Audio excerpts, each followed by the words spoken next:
मध्य प्रदेश की मोहन यादव सरकार को 2 साल पूरे हो चुके हैं। इस अवसर पर प्रदेश सरकार के सभी मंत्री अपने अपने विभागों की उपलब्धियों का रिपोर्ट कार्ड जनता के सामने पेश कर रहे हैं। इसी कड़ी में पंचायत एवं ग्रामीण विकास एवं श्रम मंत्री प्रहलाद सिंह पटेल ने भोपाल में आयोजित पत्रकार वार्ता में सरकार और अपने विभाग की उपलब्धियों का लेखा जोखा जनता के सामने रखा। 2,500 करोड़ रुपया सिर्फ संस्थागत विकास के लिए दिया है, जिसमें 2472 अटल ग्राम सेवा सदन, ये पंचायत भवन है, जहां पर जो भवन विहीन पंचायतें थी उनको हमने पहली बार में ही इतना पैसा देकर 922 करोड़ रुपया इसमें देकर हमने इसका निर्माण शुरू किया।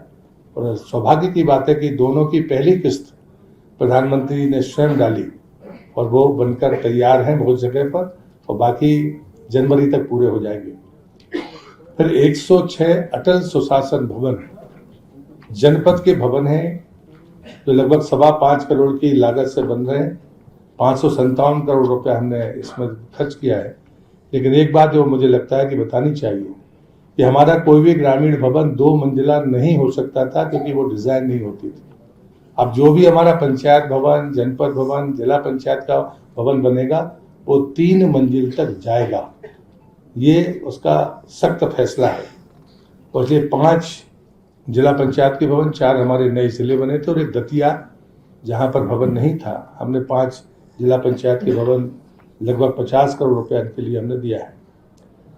फिर हमने 3,747 हमारे सामुदायिक भवन है, जो हमने 25 लाख और कुछ 50 लाख के हैं, वो हमने दिए हैं। क्योंकि स्कूलों में, पंचायत भवन में, शासकीय भवनों में शादी विवाह के कार्यक्रमों पर प्रतिबंध है, तो गांव में एक कोई व्यवस्थित व्यवस्था होनी चाहिए, वो काम हमने इसमें किया है। दूसरा बिंदु है कि मां नर्मदा को हम जीवित इकाई मानते हैं, ये विधानसभा का संकल्प है। तभी हमने इस बात का फैसला किया कि दिसंबर 2026 तक राज्य का कोई भी गांव या पंचायत का मुख्यालय ऐसा नहीं होगा जहां पर शमशान की भूमि ना हो, जहां पर पक्की सड़क वहां तक ना हो, कनेक्टिविटी ना हो और उसकी फेंसिंग ना हो। बड़े पैमाने पर अतिक्रमण है कई जगह पर, लेकिन जमीन नहीं है। इसलिए हमने इसकी समय सीमा दिसंबर 2026 रखी है, क्योंकि सरकारी जमीन अगर गांव के पास नहीं है तो गांव में 3 किलोमीटर या 4 किलोमीटर दूर कोई शव लेकर नहीं जा सकता, क्योंकि वहां बाहर नहीं होता। इसलिए हमें नजदीकी तरीके से कोई व्यवस्था को सुनिश्चित करना है, तो उसमें टाइम लग सकता है। इसलिए मैंने दिसंबर 2026 इसकी समय सीमा रखी है। अन्यथा हम बरसात के पहले रोड बनाने में और बाकी चीजों में हम सफल हो जाएंगे। बनना शुरू हो गए हैं। 5वें वित्त का सारा पैसा हमने उसमें लगाया। बगिया माँ के नाम हमने प्रयोग के तौर पर एक पंचायत में 1 का लक्ष्य रखा था, लेकिन ये लक्ष्य बढ़ गया। जो बड़ी पंचायतें थी वहाँ कई जगह पर 2 हुए हैं, और ऐसे लगभग 31,300 स्थानों पर 1 बगिया माँ के नाम। पहले साल हम उनको 1-1.5 लाख देंगे, फिर 75,000 देंगे, फिर बचा हुआ पैसा उनको देंगे। 3 साल में उसमें वो एक बीचों बीच एक तालाब होगा जो सिपरी से तय होगा, फलदार वृक्ष होंगे। फेंसिंग का पैसा हम पहले ही साल देंगे ताकि नुकसान ना हो, और 3 साल की फसल का जो 1 एकड़ का नुकसान उसका है, वो उस पैसे से उसकी वो भरपाई होगी और उसके बाद उसे लाभ मिलेगा। ये रोजगार भी देगा और साथ में हमारे पर्यावरणीय संतुलन पर भी मददगार होगा। इन 2 पानी को रिचार्जिंग के लिए भी वो हमारे लिए काम करेगा। और इस दृष्टि से अगर ये योजना सफल होती है, जिसकी व्यापक सफलता भी लग रही है, तो हम इसको बड़े पैमाने पर लेंगे। आजीविका मिशन में लखपति दीदी का लक्ष्य है, जिसमें 11,27,037 परिवारों को इन 2 वर्षों में हमने चिन्हित किया है, जो लखपति दीदी बन सकते हैं। और जो एफपीओ है उनका टर्नओवर 1,608 करोड़ है, जो पिछले साल से 306 करोड़ ज्यादा है।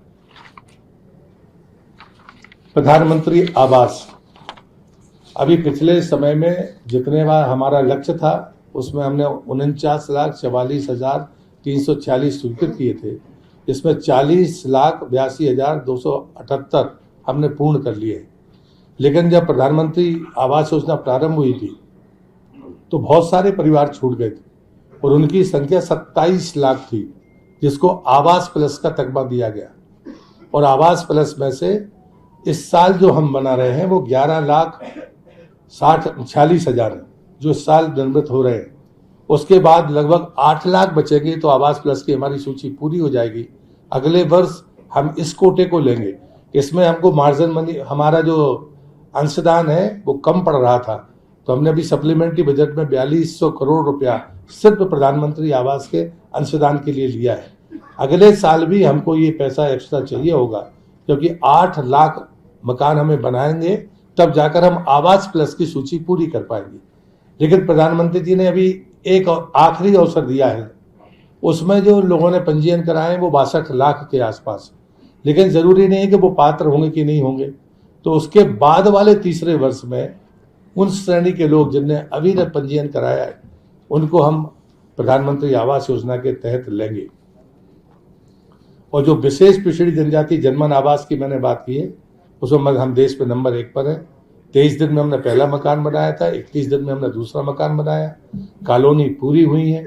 और उसके बाद में हमारी जो स्वीकृति है, लक्ष्य हमारा 1,85,000 परिवारों का है, जिसमें स्वीकृत 1,84,000 हमने कर दिए और पूर्ण हो गए हैं 1,29,000। ये देश का नंबर 1 का आंकड़ा है। इसमें हम रोड में भी नंबर 1 पर भी हैं और आवास में भी नंबर 1 पर है।